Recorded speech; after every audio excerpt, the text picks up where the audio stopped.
I slid the letter across Everett Langston's desk without saying a word. He didn't pick it up right away, just stared at the envelope like it had interrupted something more important. Then he glanced at the wall clock, deliberate, dismissive, and there it was. That smirk. I'd seen it too many times to count. In budget meetings when he cut funding mid-project, in hallway chats when Chase, his golden boy nephew, stumbled through metrics he didn't understand. That smug little curl at the corner of his mouth that meant you're not a threat. But this time, I wasn't the one bluffing. My name's Gavin Drexler. For 12 years, I was senior project director at Trionyx Global. I ran operations like a quiet engine room, compliance infrastructure, high-stakes client contracts, anything that kept the place upright while others took the credit. Everett always thought I was too quiet to matter, too professional to push back, too stable to walk away. He picked up the envelope, finally cracked the seal with one hand, like it was junk mail, and pulled out the letter. 1 page, black text on white paper. Nothing dramatic. His eyes scanned the top paragraph, still smiling. Then he hit the second paragraph, and something shifted. No yelling, no dramatics, just a slight narrowing of the eyes. The smile faded like a screen gone dim. The letter referenced clause 14.3 of our client continuity policy, the one I drafted in 2021 at his request. It outlined my resignation effective immediately after transition protocol. It cited the policy that made him personally accountable for any disruptions to legacy clients I'd managed, and it confirmed that HR had already signed off. He'd initialed that clause himself. I still had the email. I didn't gloat, didn't blink. I just watched him realize in real time what he'd never seen coming. Before I dive deeper, please comment where you're listening from. Like and subscribe to support the channel. Because Everett Langston didn't fire me, but he did something worse. And that letter, that was the quiet start of something he couldn't smirk his way out of. 2 years ago, Everett called me into his office after the quarterly close, said he was impressed, that the numbers I'd pulled from the Callbridge rollout saved the company almost $2.7 million in projected overage. I remember his exact words. Guys like you don't make noise, but you keep the wheels from falling off. Then he offered me what he called a future.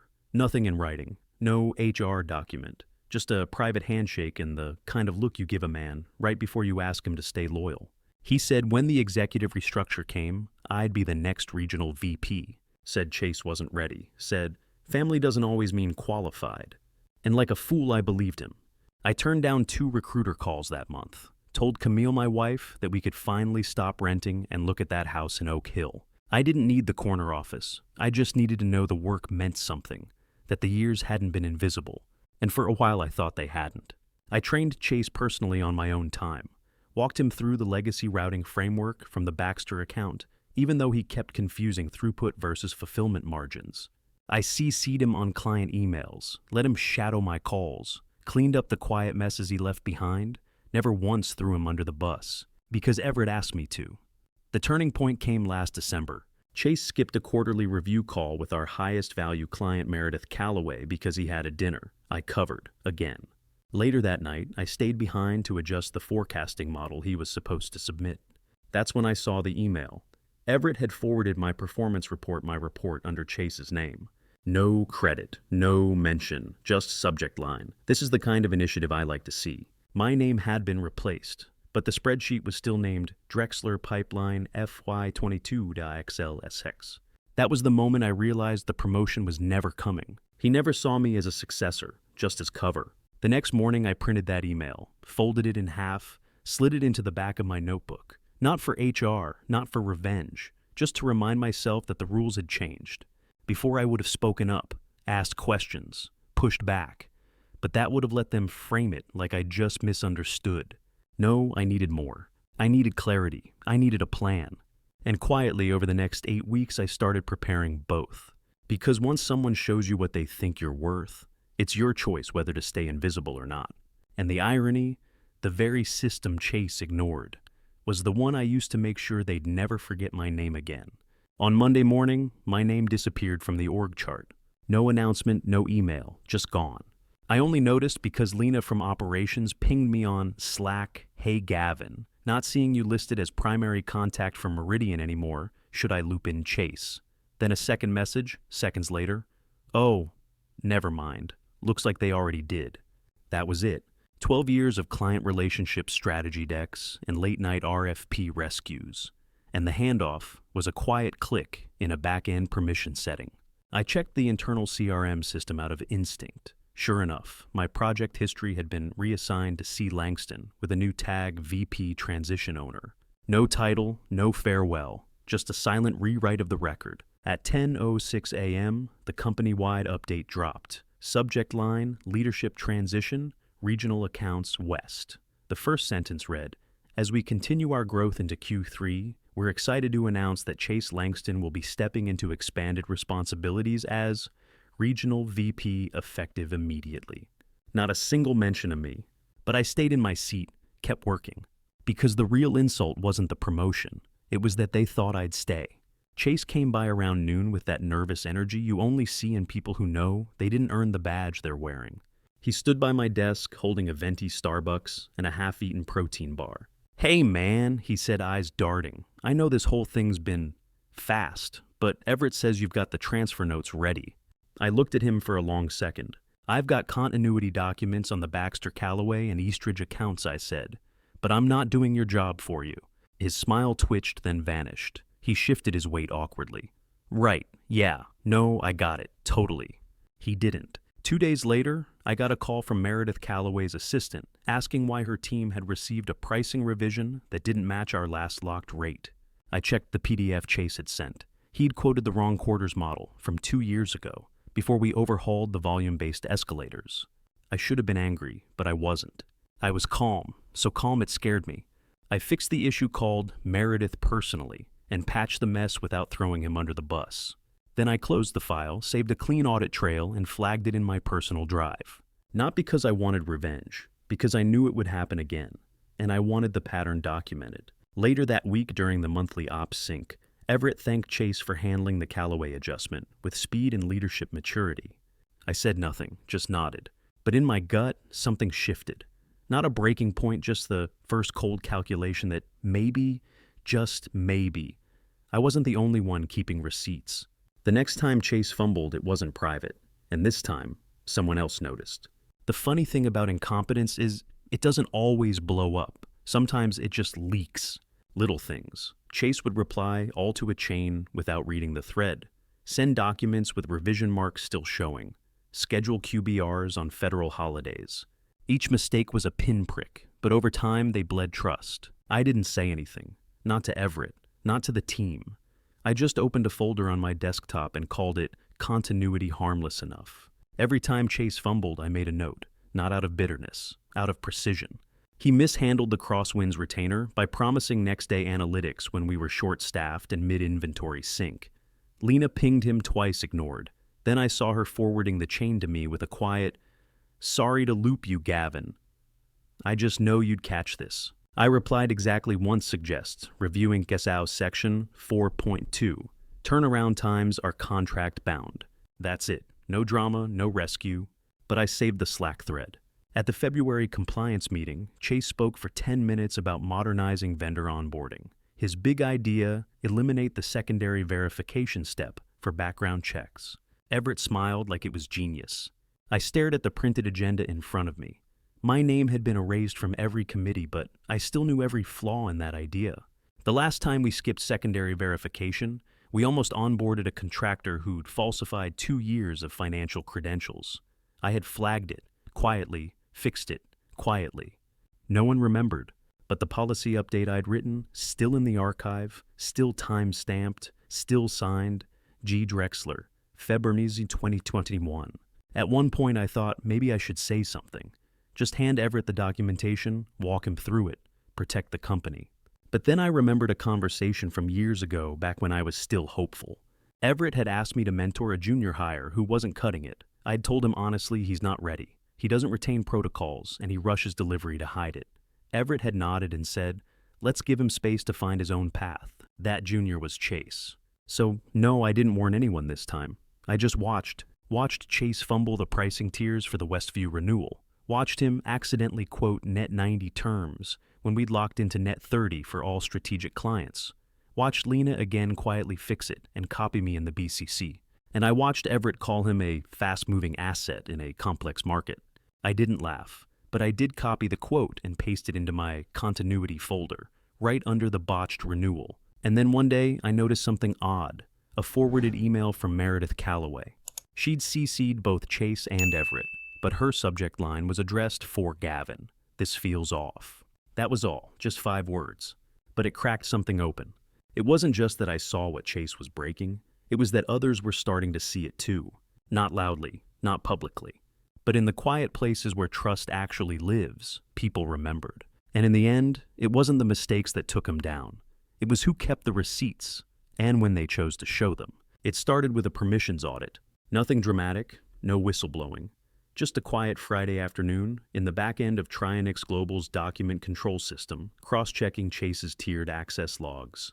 Chase had never been formally granted Level 3 clearance, only temporary Level 2 for the Morrison account review. But sometime in late March, he'd started pulling archive strategy decks meant for C-suite eyes only. Metadata doesn't lie. I didn't confront him. I didn't tell anyone. I just printed the report and slid it into a private folder I'd been quietly curating for weeks. The folder was called Continuity. Not insurance, not evidence, just continuity. Because that's what I was. That's what I'd always been. The steady hand, the safe pair. The person who knew where the bones were buried because I buried them. Chase, on the other hand, was starting to crack. He'd failed to update the forecasting model for the Sedgwick proposal. We'd lost the bid by 3.4%, the margin we typically gain through negotiated vendor offsets. It was in the model. He just never clicked through. Instead of owning it, he'd blamed Lena in a Slack thread. But Slack has edit history. I exported the entire message timeline, time-stamped, highlighted, archived. Sometimes revenge doesn't look like rage. It looks like retention. I didn't need to fight back. I just needed them to remember who built it. Hit like and subscribe if you've lived that truth too. One night that month after hours, I stood at the corner of the 5th floor by the printer room. It was quiet dark, just me and the hum of the HVAC. And I thought about walking away. Not just from the company, but from the plan, from all of it. I could have left clean, found something new. But then I remembered something Everett once told me, back when I was still naive enough to believe in titles. He'd patted me on the shoulder after a 72-hour turnaround, saved the Delacroix account, and said, "You're the kind of guy who cleans up other people's messes. And you don't mind doing it, do you?" He didn't say it with malice, but it stuck, like a sentence disguised as praise. Now I was cleaning up a mess I hadn't made again. But this time, I wasn't going to leave it spotless. That week, I triggered a formal audit of all file revisions related to our Q2 board presentation. Not through HR, through ops compliance. The team I'd helped train. The access key I used was one I'd quietly retained during the last reorg when Chase assumed I'd been stripped of admin roles. That was mistake number 7. Revision logs showed multiple overwritten figures in the cost analysis sheet edits that favored one of our less competitive vendors. One Chase had lunch with 3 times last quarter. One we hadn't used in over a year. Was it enough to suggest conflict of interest? Maybe. Maybe not. But it was enough to show negligence. And when negligence accumulates under a promoted name, that name becomes a risk profile. I looped in no one. I said nothing. I just ensured the audit reports were archived with access-limited permissions and copied to my continuity folder. I also created a read-only mirror drive, because I didn't trust how this would end, not with the Langston name on the office door. There's a point in every long game where the emotional weight catches up, where silence doesn't feel like power anymore, just distance. I missed my team. Lena had gone quiet, maybe afraid, maybe watching. The people who used to call me first now waited for Chase to stumble before texting me off hours. But I kept building the archive. Because whether or not I used it, the truth was already alive, and all I had to do was keep feeding it. You ever build something no one sees, something that only matters once it's too late? That was this. And the longer I let it grow, the more undeniable it became. The final straw came from Meredith Calloway. She sent over a vendor validation checklist, standard quarterly form, but she CC'd me, not Chase. One line in her email just said, "Assuming you'll want eyes on this before it moves forward. Not, can you check this? Not, are you available assuming?" That was it. They still saw me, even if Everett didn't. Even if Chase never would. And in that moment, standing there with her message open and a quiet smirk on my face, I realized the audit trail was no longer about protecting myself. It was about legacy. What happens when the one who held it all together finally lets go? That's what they were about to find out. They assumed I'd storm out, make a scene, slam a door or two on the way down.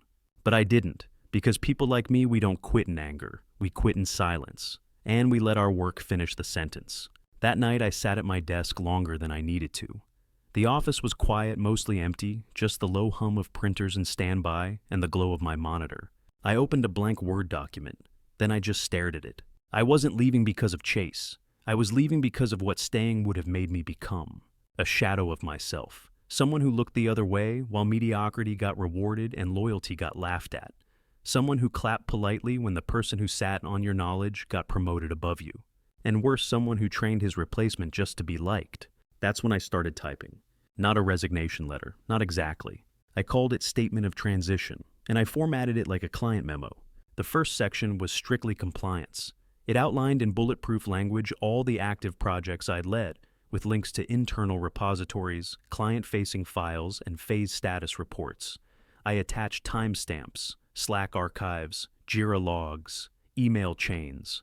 Then I moved to the mentorship section. I wrote per request from Mr. Everett Langston. I began shadow training for Chase Langston on April 11th with verbal guidance and process documentation provided over the following 6 weeks. I included summaries of each one-on-one, a full PDF of the guide I built for him, and screenshots of feedback he never even opened. Finally, I added a single sentence standing on its own at the end. I trust leadership will use this record to determine which achievements were earned and which were inherited. I leaned back, closed my eyes. This wasn't revenge. Not yet. This was documentation. And in corporate America, documented truth is the quietest weapon with the longest echo. I printed 2 copies, one for HR, one for Everett's assistant, both sealed in folders with my initials in the corner. Clean, professional, calm. Then I went home. Camille was waiting with takeout and a bottle of wine. She didn't ask what happened, just poured a glass, handed me the remote, and curled up beside me like she had 100 times before. But I couldn't stop thinking about one line Chase said in passing the week before. "This place runs itself now, man. All I gotta do is not mess it up." That sentence stuck with me. Because what came next wasn't loud, but it was unforgettable. And it started with a single letter. I didn't storm into the room. I just walked in like I still belonged there. Everett was halfway through pitching the quarterly turnaround strategy to the senior partners, his sleeves rolled to the elbows like he'd been in the trenches. Chase sat 2 chairs down, nodding dutifully, a folder open in front of him, probably the one I'd left on his desk months ago. No one looked up right away. Then Meredith's voice cut in. "Gavin, didn't expect to see you here." I gave a polite nod. "Just here to finalize some transitions. Thought it'd be best to do it face to face." Everett stiffened. "You're no longer part of this team. You made that choice." "I did, but I still own my work, and I'm here because your team's been presenting it like it's theirs." That got their attention. I pulled out a slim blue folder from my bag, the same one Everett had handed me my promotion letter in 2 years ago. I'd kept it. Funny the things that turn symbolic when you least expect it. "Meredith, you recognize this strategy doc, right?" I slid the packet across the table. "It's the original work I submitted for the Callaway restructure, version time-stamped, archived." Her brow furrowed. She opened it. This isn't what Chase presented to the board last week." I looked straight at Chase. "No, it's not. But it's what he copied from my drive. The version you all reviewed had my watermark scrubbed." Everett stood up. "This isn't the place." "Actually, it is, because Meredith Callaway requested a follow-up strategy brief, one with continuity from our previous work. You know what she said when she saw the one your nephew submitted? It read like someone trying to speak a language they don't understand." Silence. Then she requested me directly. Everett's jaw tightened. "That's not how we operate." She copied HR. She copied the client rep. She's pulling the contract. And Chase, just a heads up. Trionyx is about to lose the Callaway account. Chase stood abruptly, muttering something about needing to step out. But it wasn't retreat. It was fear. He knew what this meant, what that contract meant. I let that silence hang, not in triumph, in truth. Because here's what they never expected, that I didn't leave to prove anything. I left because I no longer needed to beg to be seen. I'd already been seen by the people who mattered. Meredith, Vera, even the junior analysts who quietly messaged me things like, "You taught me how to think, not just execute." I took a breath. "There's one more thing." I turned to Everett. "You should be aware there's a non-retaliation clause in my separation agreement." Section 7B. You violated it when you instructed HR to block references. He started to protest, but I didn't give him the room. Vera and Nguyen from Sindara Systems already flagged it, and they've forwarded it to legal. You'll be hearing from them, but not from me. My voice stayed steady. That surprised even me, because I wasn't angry, not anymore. I was just done pretending these people still owned my name. You built a company where shortcuts were rewarded, and you made Chase the shortcut, but he didn't inherit my talent, just my desk.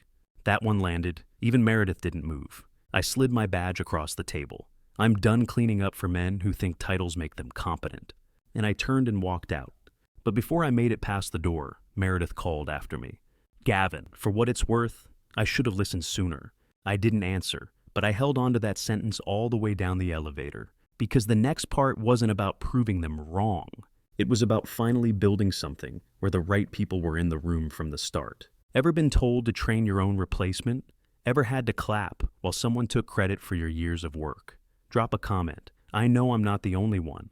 And if this story feels like something you've lived like, and subscribe, more's coming. And what's coming? Let's just say Trionyx wasn't ready for what came next. I was slicing strawberries for Camille's birthday pancakes when I got the text from Meredith. It was a single line, no greeting, no punctuation. Chase just tried to take credit for your RFP structure in front of the Sindara board. I read it twice before setting the knife down. My hands felt strangely calm. I'd known it was coming, that someone like Chase Langston wouldn't just fold after getting his title, that his entitlement wasn't a phase, it was his strategy. But I didn't expect him to be quite this sloppy, or that Meredith Calloway's senior partner at one of Trionyx's largest clients would be the one to text me first. I wiped my hands, walked to my desk, and opened the client transition tracker I'd built 2 months ago. The document no one at Trionyx knew existed. 17 entries, 4 marked moved, 3 labeled pending, 1 now read. Meredith Calloway, confirmed, Sindara, RFP, alignment, ready, phase 2, strategy approved. I closed the file and just sat there, staring out the window at the cold light over the skyline, remembering a conversation I hadn't thought about in years. My father once told me, don't ever let them make you feel lucky to have what you earned. Back then, I didn't understand what he meant. Now I did. Perfectly. Because in the world, Chase lived in proximity and ego replaced merit, and I had no intention of letting his version of history become the official one. The next morning, the market got its answer. Sindara Systems announced a deepened strategic partnership with Calloway Capital, Meredith's firm, the one I'd helped restructure. Their internal announcement credited an executive team expansion, including new talent from multiple industry leaders. They didn't name me. They didn't have to. That same day, Trionyx lost its spot on the RFP shortlist for the Henderson Energy contract, something they'd been nurturing for 6 months. Chase had no idea why, but I did. So did Devin and Victor and Lena, all still in my group chat titled The Aftermath. Devin had sent the screenshot Chase's face frozen mid-sentence during an emergency Zoom with the board. The headline beside it read, Trionyx loses major energy contract in surprise pivot. I didn't laugh, I didn't even smile, because this wasn't over, not yet.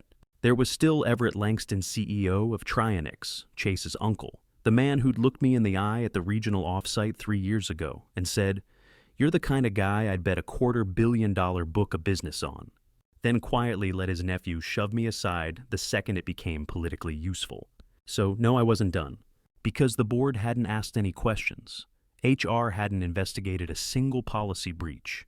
And Everett hadn't sent a single message even after 3 of their legacy clients followed me out the door. But I had time, and something better. I had the paper. The one Chase never read. The one Everett never asked to see. My resignation letter, the original, because I had written 2. The one I handed in diplomatic, cordial, expected. But the real one, the one I gave to my lawyer to timestamp and notarize, that one told the truth. Names, dates, clients, quotes, policy breaches.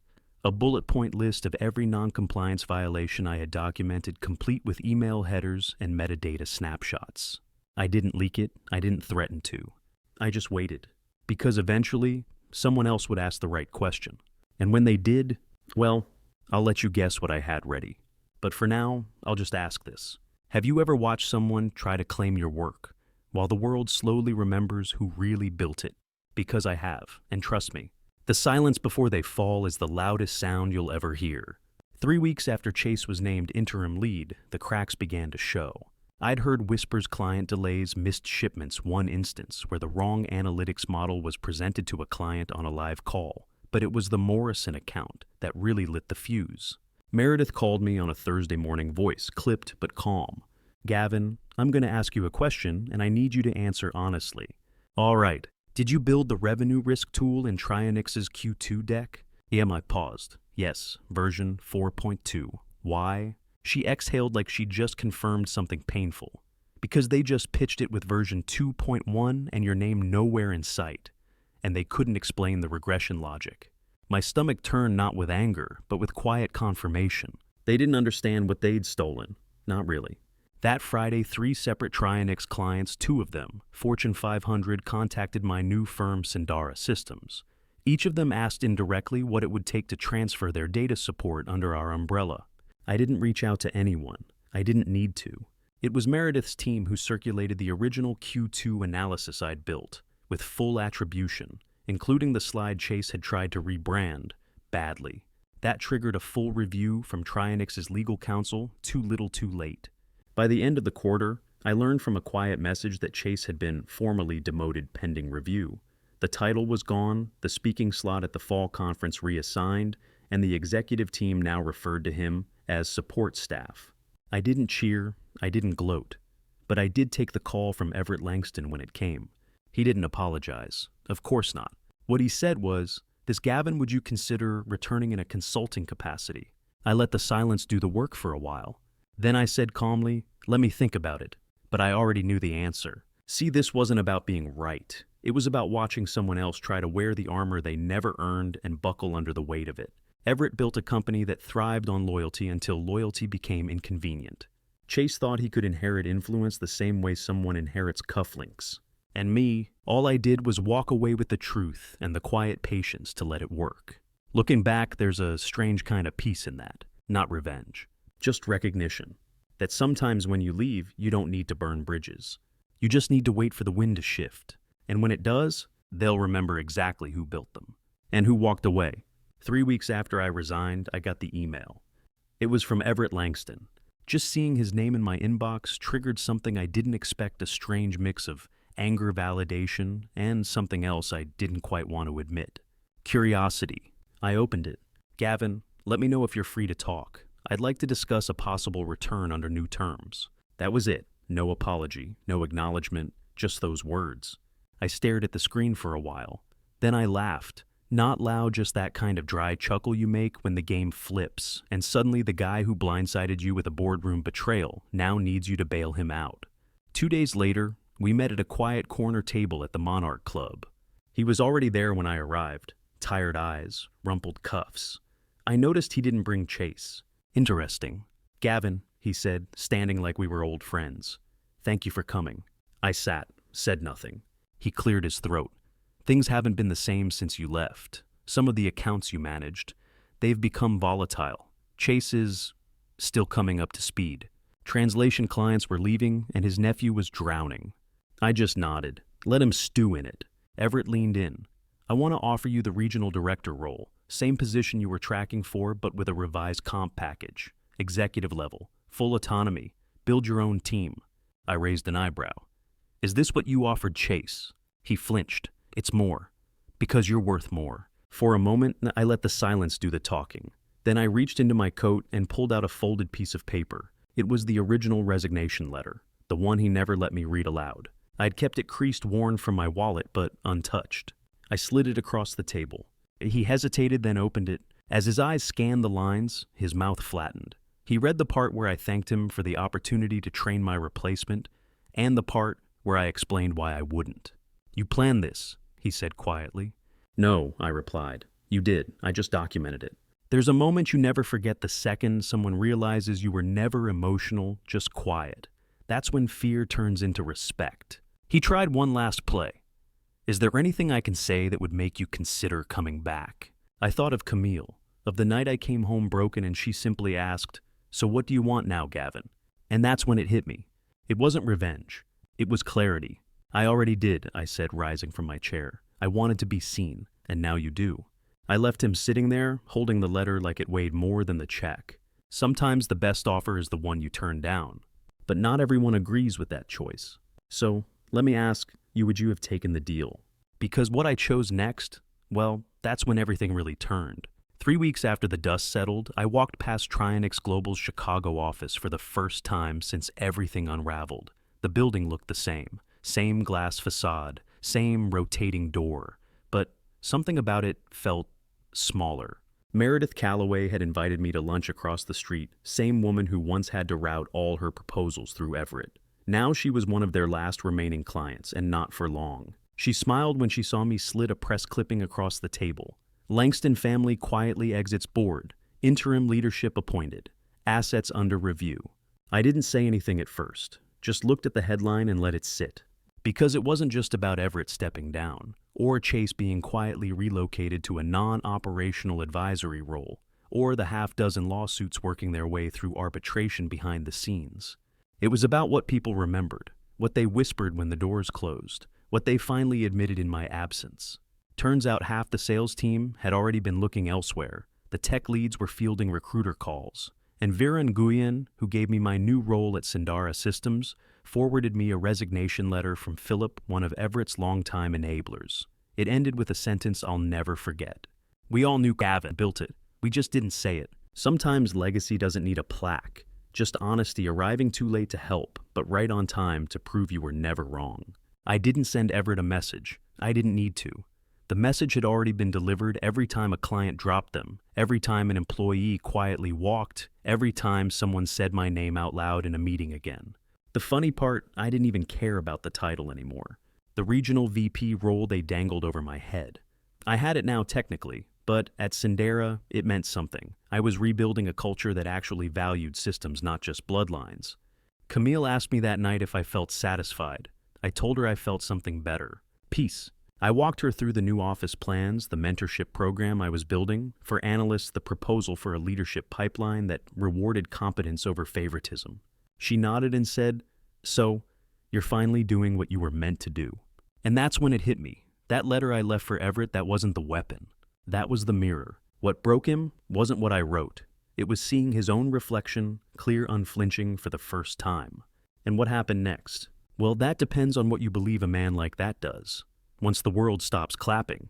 But that's not my story to tell anymore. Not exactly. I kept that letter for weeks before I opened it again. Not the one I sent to Everett, the one I wrote to myself the night before I quit. Just a Word doc with a timestamp dated at 2:03 a.m. I'd titled it, Reasons to Walk. It wasn't angry, it wasn't strategic, it was just honest. I listed the moments, quiet ones, where I knew I didn't belong there anymore. The time Chase ignored my third warning about the Tamaron compliance risk. The way Everett shook my hand after that Phoenix deal and said, "We'll talk next quarter." We never did. The way my wife Camille started pausing before asking, "How was your day?" like she already knew the answer. There was no one big betrayal, just 1,000 little reminders that I was no longer seen. That's what the letter said. That's why I left. Not to destroy anyone, not even to win. Just to stop bleeding for a place that only clapped when it wanted something. I didn't know what would happen when I walked out of Trionyx Global. I didn't know Meredith Calloway would remember me. I didn't know Vera Nguyen at Sindara would offer me a place to rebuild from scratch. I just knew I couldn't teach Chase how to lead and then watch him take credit for surviving. I knew I had to choose something different. For myself, for Camille, for the version of me that used to believe in honor over politics. When I spoke at that industry panel 6 months later, Everett sat in the back row. No notes, no applause, just silence. Afterward, he walked up and said one thing. "You made your point." I nodded. But the truth is I hadn't made a point. I'd reclaimed a boundary. That firm had used me, discarded me, and assumed I'd be too loyal, too polite, too afraid to make them feel it. But I didn't have to scream. I didn't have to sabotage. I didn't even need to explain.